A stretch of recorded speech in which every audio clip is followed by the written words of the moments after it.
بسم اللہ الرحمن الرحیم۔ محرم کی پہلی تاریخ ہے۔ اس عشرے کا عنوان ہے کربلا والوں کا آفاقی کردار۔ موضوع گفتگو یہاں سے شروع ہوتا ہے کہ امام حسین علیہ السلام جب مدینے سے نکلے تو انہوں نے ایک وصیت نامہ اپنے بھائی محمد حنفیہ کو دیا، اور اس وصیت نامے میں اپنے جانے کا مقصد بیان کیا، اس لیے کہ آج شاعروں کی فکر الگ ہے، ذاکروں کی فکر الگ ہے، علماء کی فکر الگ ہے، محققین کی فکر الگ ہے، اور ہر آدمی یہ بحث کر رہا ہے کہ امام حسین کیوں نکلے تھے۔ کوئی امام حسین کے نکلنے کو غلط بتا رہا ہے اور کوئی امام حسین کے نکلنے کو صحیح بتا رہا ہے۔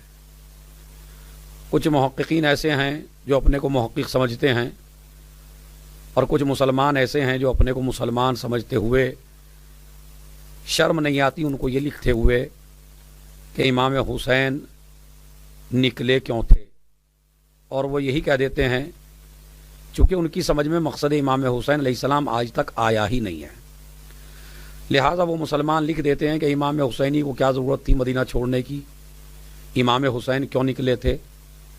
ان کی زبان سے کبھی یہ لفظ ادا ہوتے ہوئے آپ نے نہیں دیکھا کہ انہوں نے یہ کہا ہو کہ یزید ہی کو کیا ضرورت تھی امام حسین علیہ السلام سے بیعت مانگنے کی۔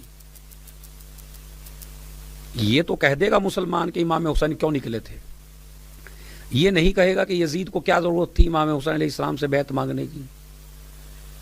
امام حسین علیہ السلام اور ان کے بابا علی اور امام حسین کی اولاد جو معصوم بنی، ان کی خاصیت یہ ہے کہ وہ تلواریں بھی نسلوں کو دیکھ کے چلایا کرتے تھے۔ خود امام حسین علیہ السلام عاشور کے دن جو تلوار چلا رہے تھے نسلیں دیکھ کے چلا رہے تھے۔ مولا علی جب تلوار چلاتے تھے نسلیں دیکھ کے چلاتے تھے۔ کوئی بھی معصوم جب بھی تلوار چلائے گا تو نسلیں دیکھ کے چلائے گا تاکہ اس کی تلوار سے بے گناہ کا قتل نہ ہو۔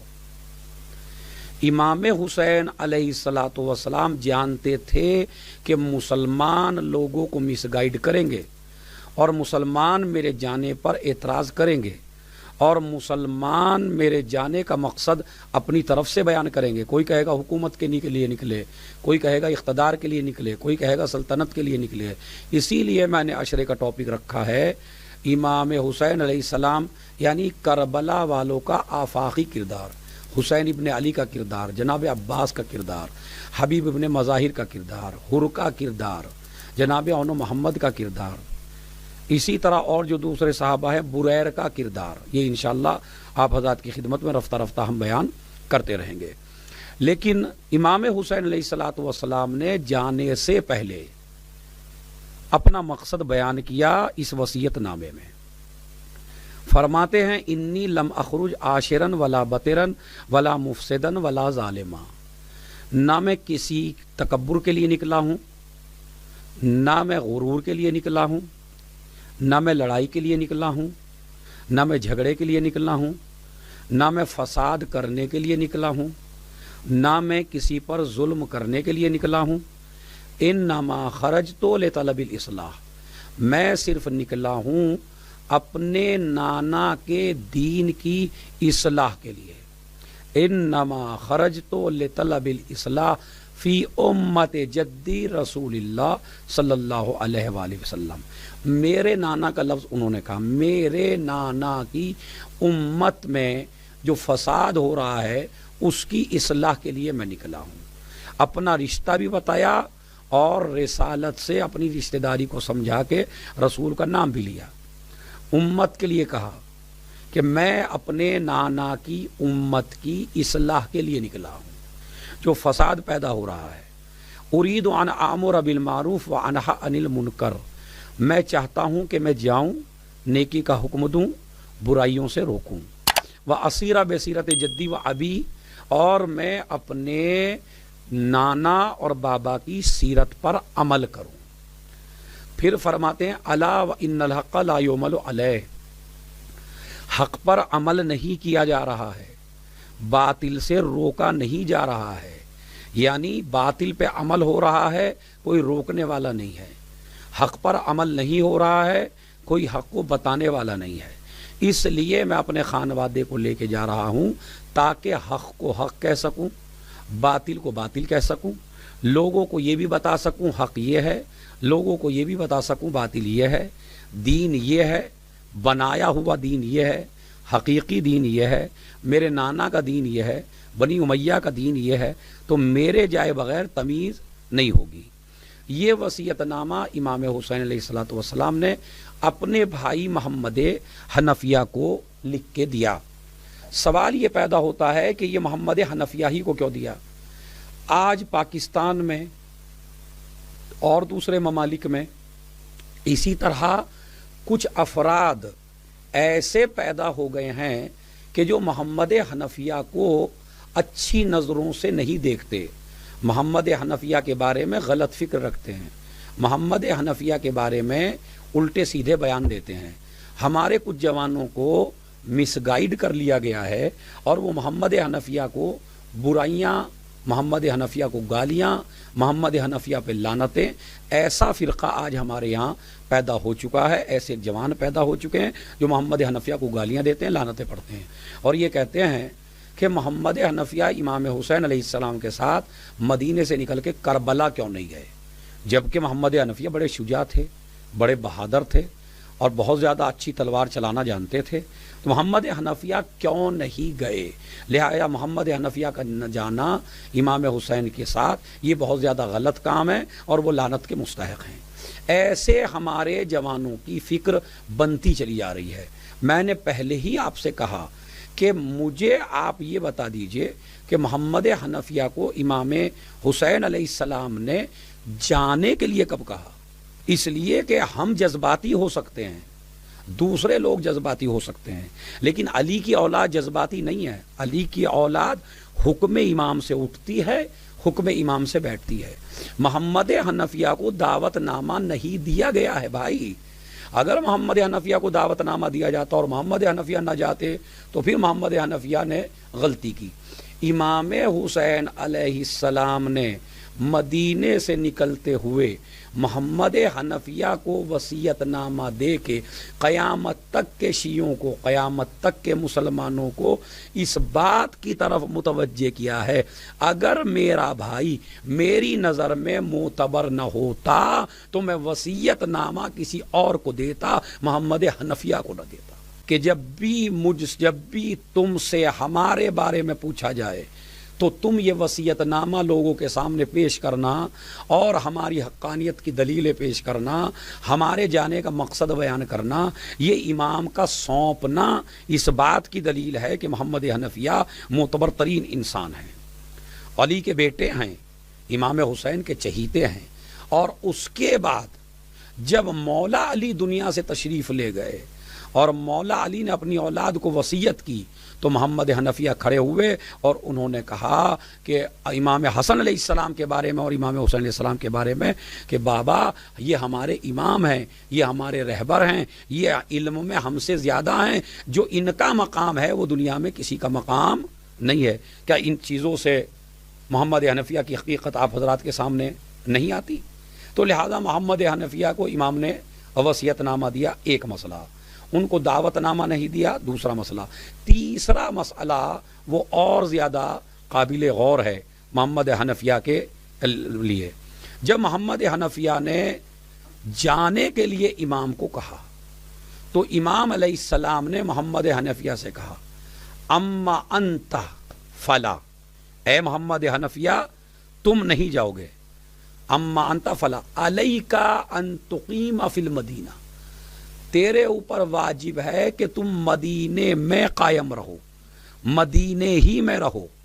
اب یہ مدینے میں رہنے کا میں ماشاءاللہ اپنے جوانوں کو بڑی آسانی سے سمجھا سکتا ہوں کہ یہ کیوں کہا گیا مدینے ہی میں رہیے، آپ کہیں نہ جائیے، ہمارے ساتھ نہ جائیے، کربلا نہ آئیے، حالانکہ ایک بڑے سپاہی ہیں، بڑے جنگجو ہیں، بڑے تلوار چلانے والے ہیں، مولا علی کے لشکر میں تلواریں چلائی ہیں، علی کے پروردہ ہیں، علی نے تلوار کا فن سکھایا ہے، لیکن امام کہتے ہیں اما انت فلا، تم نہیں، علیک ان تقیم فی المدینہ، تمہارے اوپر ضروری ہے مدینے میں قائم رہو۔ کیوں؟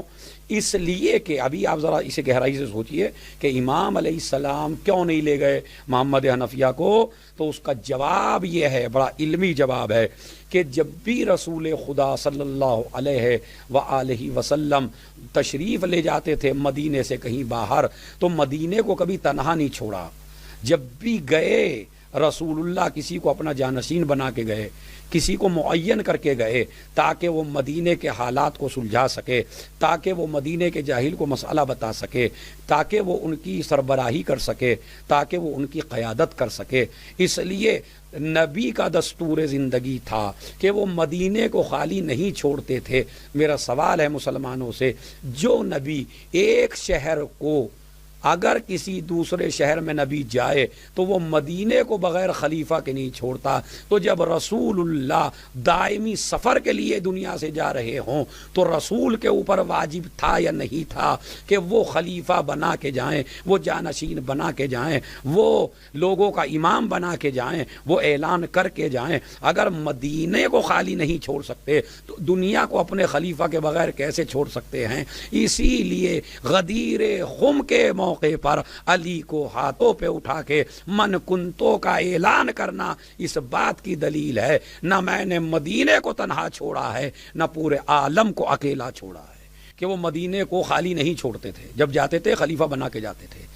امام حسین علیہ الصلاۃ والسلام اگر محمد حنفیہ کو اپنے ساتھ لے جاتے تو محمد حنفیہ کے بعد کوئی ایسا عالم مدینے میں نہ رہتا جو رسول کا دین بتاتا، جو علی کا دین بتاتا، جو اہل بیت کا دین بتاتا۔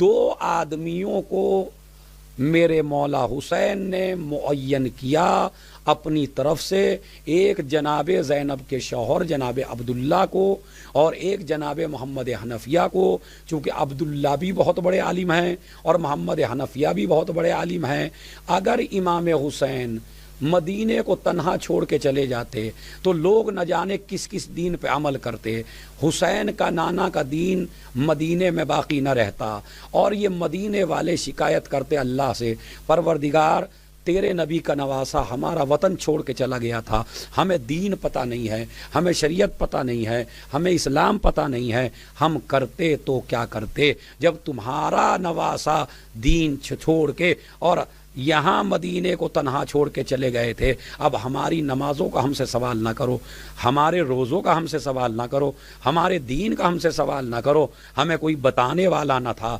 تاکہ یہ امت احتجاج نہ کر سکے روز محشر کہ ہمیں حسین چھوڑ کے چلے گئے تھے۔ اس لیے دو نمائندے حسین چھوڑ کے گئے، ایک ہے عبداللہ، ایک ہے محمد حنفیہ۔ اے محمد حنفیہ، جب بھی انہیں کوئی مسئلہ پیش آئے تو ہماری شریعت کے مسائل تم ان سے بیان کرو گے تاکہ مدینے میں بھی ہماری حکمرانی رہے اور پوری دنیا میں ہماری حکمرانی رہے۔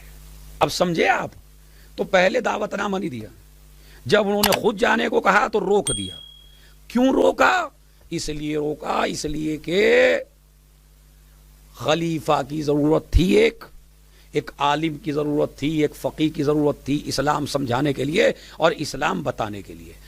چوتھا ریزن محمد حنفیہ کو چھوڑنے کا یہ ہے، جو میں آپ حضرات کو بتاؤں، بڑی گہری بات ہے، اسے جلدی سے آپ سمجھ، اللہ اور رسول اور اہل بیت اطہار اور ان کے دین کے صدقے میں یہ بات آپ کی سمجھ میں آئے، تاکہ وہ جوان لڑکے جو محمد حنفیہ کو گالیاں دے رہے ہیں، محمد حنفیہ کو برا کہہ رہے ہیں، وہ آج کی مجلس سننے کے بعد یہ نازیبہ کلمات ان کی شان میں نہ کہیں۔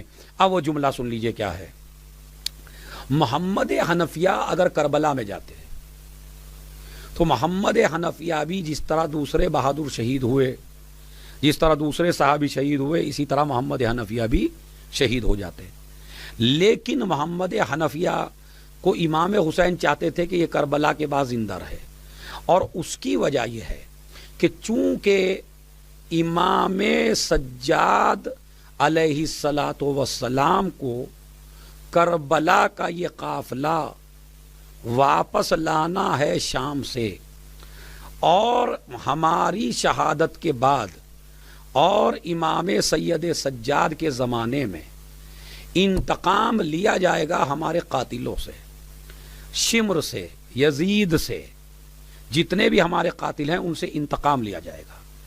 اب یہ انتقام ہمارا بیٹا سجاد نہیں لے سکتا، اس لیے کہ امام سجاد کے پیچھے جاسوس لگے ہیں، امام سجاد پابندی میں ہیں، امام سجاد تقریر نہیں کر سکتے، امام سجاد اسپیچ نہیں دے سکتے، امام سجاد کوئی آرڈر نہیں کر سکتے، امام سجاد مجمع فیس نہیں کر سکتے، امام سجاد کو مجمع میں آنے نہیں دیا جا رہا ہے، امام سجاد کو گھر میں رہنے پہ مجبور کیا جائے گا۔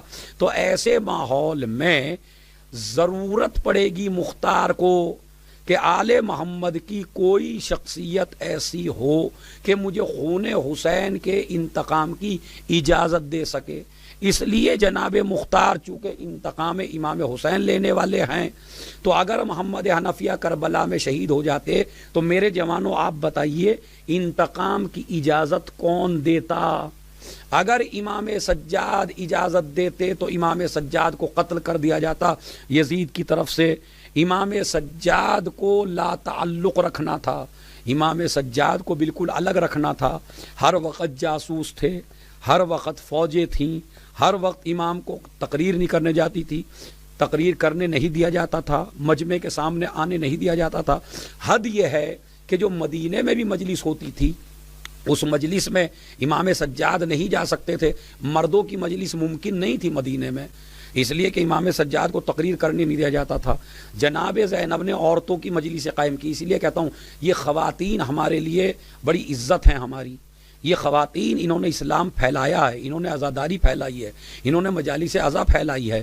یہ خواتین نہ ہوتی تو جناب زینب کے ذریعے یہ دین اسلام اور یہ عزاداری اور یہ قربانیاں کیسے پہنچتی؟ تمام خواتین بغیر ڈرے آ جاتی تھیں، اکٹھا ہو جاتی تھیں، جناب زینب ان میں تقریر کرتی تھیں، اور امام سجاد ان خواتین کے لیے تبرک کا انتظام کرتے تھے، ان کے لیے کھانا بناتے تھے۔ آج ہمارے معاشرے میں کچھ جوان اپنی بے عزتی سمجھتے ہیں، ارے بھائی یہ تبرک پکوا دیجئے، یہ تبرک یہاں سے یہاں اٹھا دیجئے، مجلس کا تبرک ہمارے گھر سے امام باڑہ پہنچوا دیجئے، یہ کرسی ہٹا دیجئے، ارے یہ زائرین کے جوتے اٹھا دیجئے، زائرین کی کچھ مدد کر دیجئے، کچھ ہیلپ کر دیجئے۔ تو آج کا ہمارا جوان کام کرنے کو تیار نہیں ہے، اپنی کو عزت دار سمجھتا ہے۔ میں کیوں کروں؟ میں کیوں کسی کے جوتے اٹھاؤں؟ میں کیوں کسی کی خدمت کروں؟ میں تو مجلس، میرا کام مجلس سنوں گا، آ جاؤں گا۔ میں یہ کہتا ہوں مجلس سنیے، آئیے مجلسوں میں، لیکن یہ تبرک کا انتظام کرنا، یہ تبرک کا، یہ مجلس کا انتظام کرنا، یہ زائروں کی حفاظت کرنا، یہ عزاداروں کی حفاظت کرنا، یہ عزاداروں کے چپل جوتے اٹھانا، یہ عزاداروں کو کھانا کھلانا، یہ عزاداروں کو تکلیفوں سے بچانا، عزاداری کے لیے ایسے وسائل فراہم کرنا، لوگ اچھی طرح مجلسوں میں شریک ہوں، ایک عزادار کو پنکھا کرنا، یہ بھی بہت بڑے اجر و ثواب ہیں۔ امام سجاد خود کھانا پکایا کرتے تھے، تو جب امام سجاد کو تقریر کرنے کا موقع ہی نہ تھا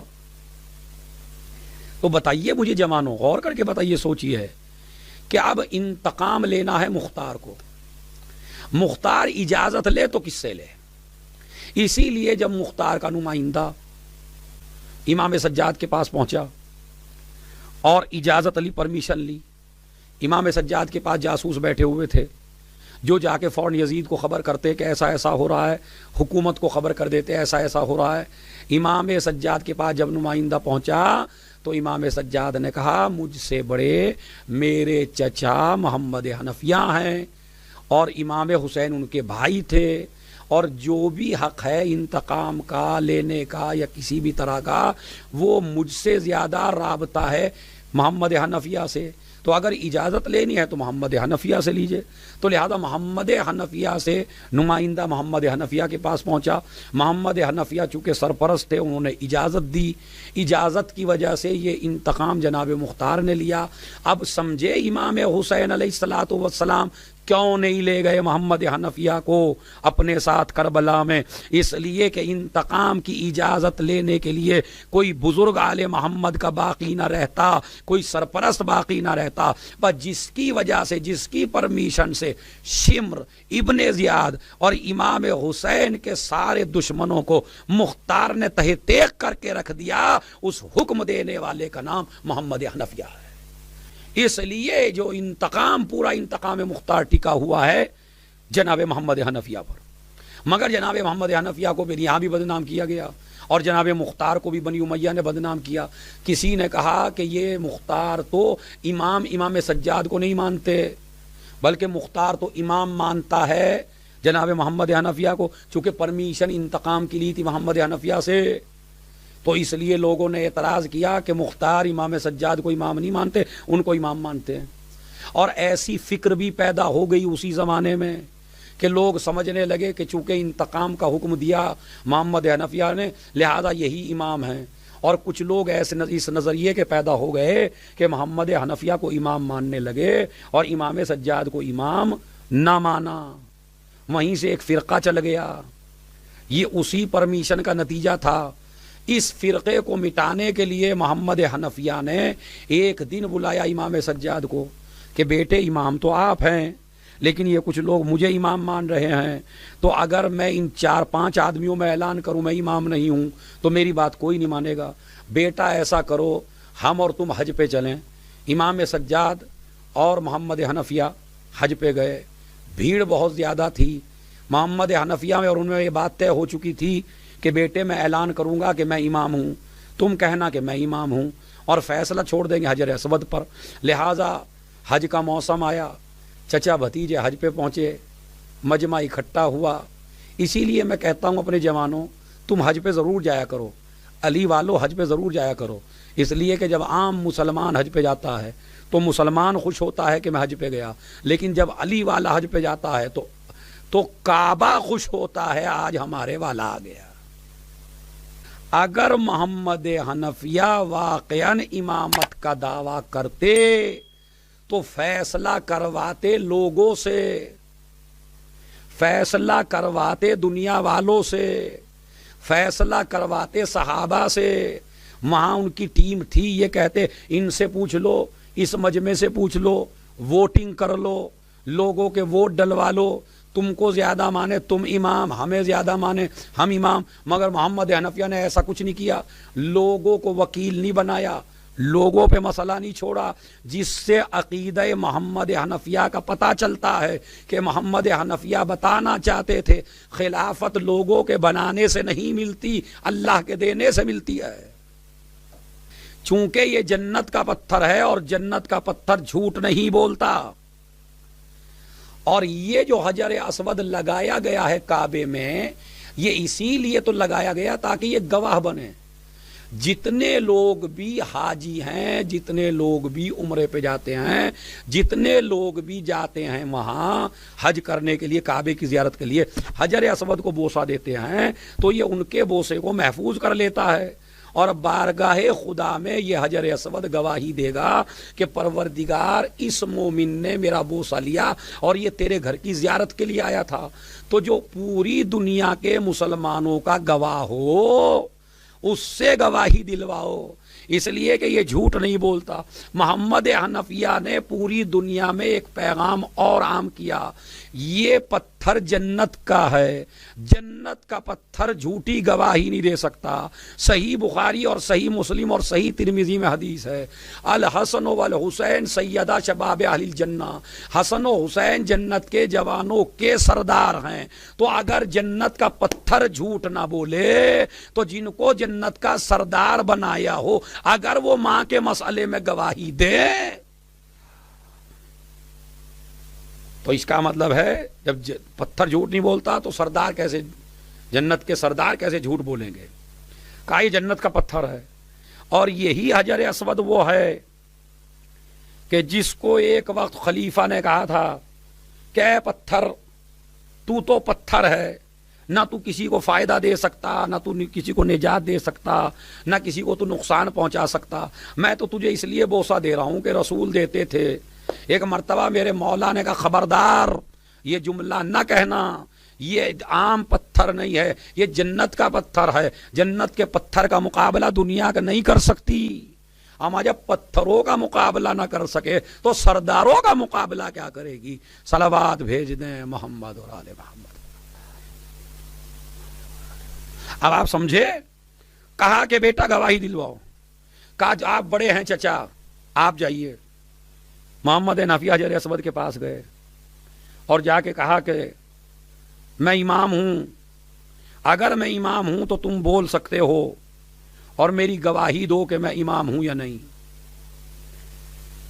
محمد حنفیہ حجر اسود کے پاس سے آگے، حجر اسود سے کوئی آواز نہ آئی۔ اس کے بعد کہا بیٹے تم چلو۔ جیسے ہی امام سجاد حجر اسود کے پاس آئے تو حجر اسود سے آواز آئی، میں گواہی دیتا ہوں کہ حسین کے بعد اسلام کے جانشین اور خلیفہ اور واقعی امام سجاد ہیں۔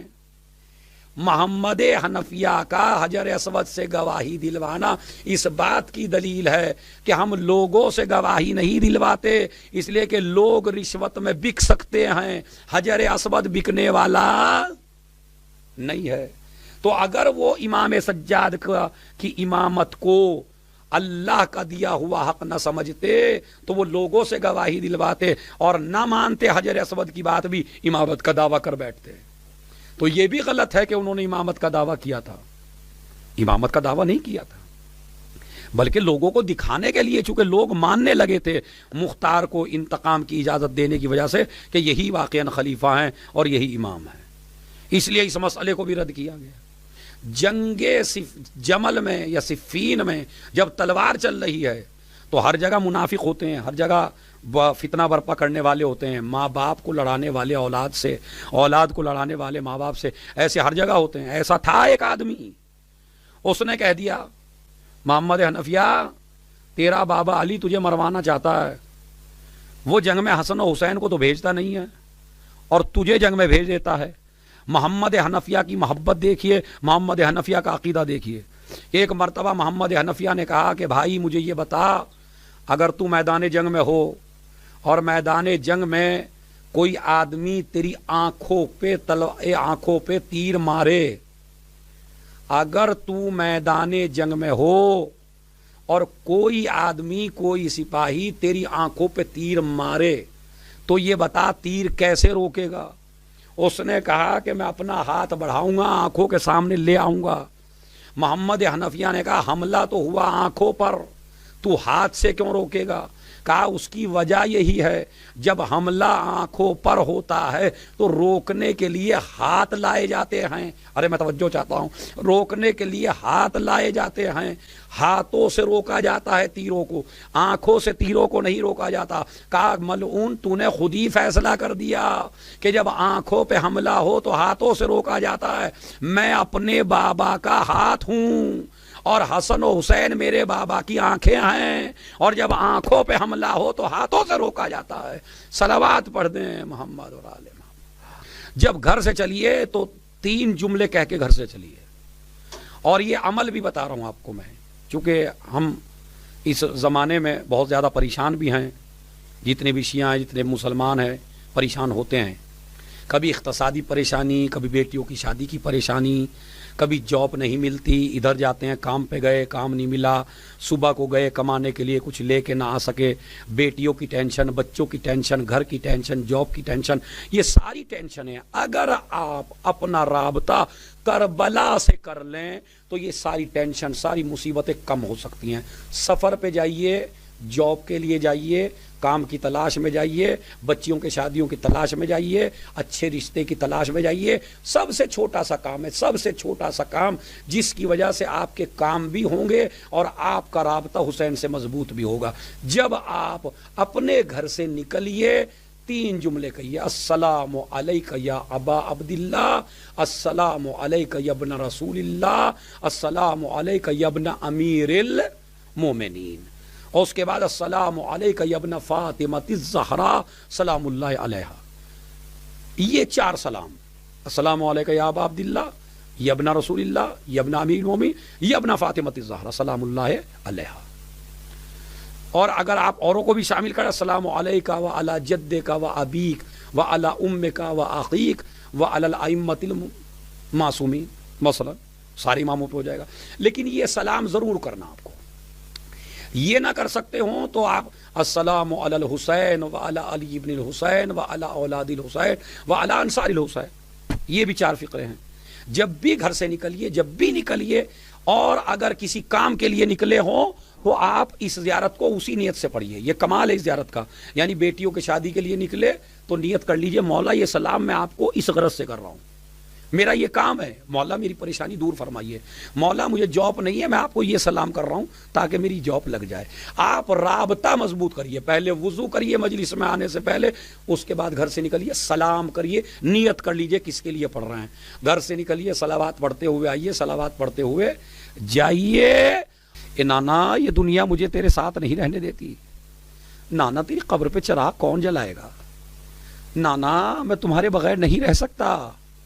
یہ کہتے کہتے حسین کی آنکھ لگ گئی, ایسا لگا جیسے قبر رسول پھٹ گئی ہو اور رسول کے ہاتھ نکلے ہوں, جا میرے لال آگے آگے تو چل, پیچھے پیچھے تیرا نانا آ رہا ہے. اے نانا آپ کی قبر پھٹ جائے تو حسین سما جائے. اس کے بعد بھائی حسن کی قبر پہ پہنچے, ایسے گئے جیسے کوئی سلطان جاتا ہو, جیسے کوئی بادشاہ جاتا ہو, اور بھائی کی قبر پہ رونے لگے. بھیا ارے تم تو آرام سے لحد میں لیٹے ہو, اے بھیا ارے یہ زمانہ مجھے رہنے نہیں دیتا. بھائی کی قبر پہ ایسے روئے جیسے جوان کے لاشے پہ روتے ہیں. اس کے بعد ماں کی قبر نظر آئی, ماں کی قبر کی طرف چلے. لیکن عزادارو, ماتمدارو, میری ماں بہنوں, جب نانا کے روزے پہ گئے تو ایسے جیسے کوئی بادشاہ جاتا ہو, جب بھائی کے روزے پہ گئے تو ایسے جیسے کوئی سلطان جاتا ہو. لیکن جب ماں کی قبر نظر آئی, میرا مولا حسین گھٹنیوں کے بال زمین سے کھسکتے کھسکتے ماں کی قبر پہ لیٹ گئے. اماں تیرا حسین آیا ہے, اے اماں جسے چکیا پیس کے پالا ہے وہ آیا ہے. اے اماں لہو لوہان چمن دیکھنے چلو, اماں زینب کے بازوؤں میں رسن دیکھنے چلو. آواز آئی میرے لال, ارے آگے آگے تو چل, پیچھے پیچھے تیری ماں آ رہی ہے. حسین گھر آئے, ایک بیمار بیٹی ہے. اس نے پوچھا بابا سکینہ بھی جا رہی ہے, پھوپھی اماں بھی جا رہی ہے, اماں رباب بھی جا رہی ہے, لیلا بھی جا رہی ہے, اے بابا مجھے بھی ساتھ لے چلو.